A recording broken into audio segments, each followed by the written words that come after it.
টানা হেসরা করে জিন্দিগিটা কাটাইছি হুজুর। বাকি হুজুর আপনারে মহব্বত করি, আপনার কাছে আমি জানতে চাই আমার এই কষ্টের বিনিময়ে আমি আখেরাতে পাবো কিনা। তো আমি কি বলবো, আমিও কাঁদছি তখন। হায় হুজুর কি বললেন, চোখটা বন্ধ হলে দেখবেন আপনি আখেরাতে বাদশাহ।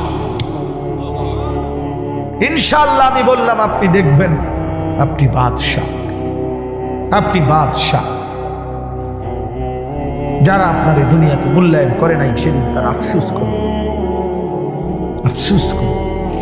তো এই জন্য বললাম আল্লাহ তাআলা ওই ইমানদার বান্দাকে বলবে, আমার বান্দা দুঃখে ভরা জীবনটা কাটাই আসছো, ঠিক না?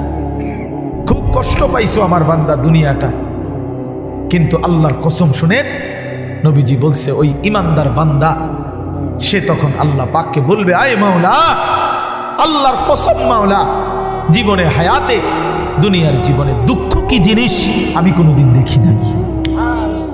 প্রিয় বন্ধু, 10 সেকেন্ডের জান্নাতের আরাম বাতাস তার 70 বছরের দুঃখ ভুলায়।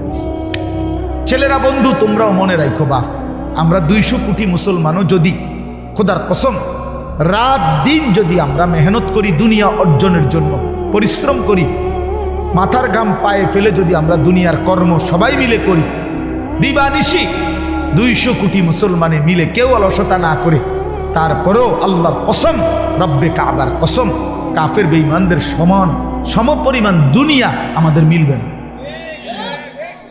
এটা দিত না মালিকের, যিনি দেউই না উনি কইতে আছে আমি দিতাম না, তো জোরাজোরি করে কিলাম, আমি পারতেন না।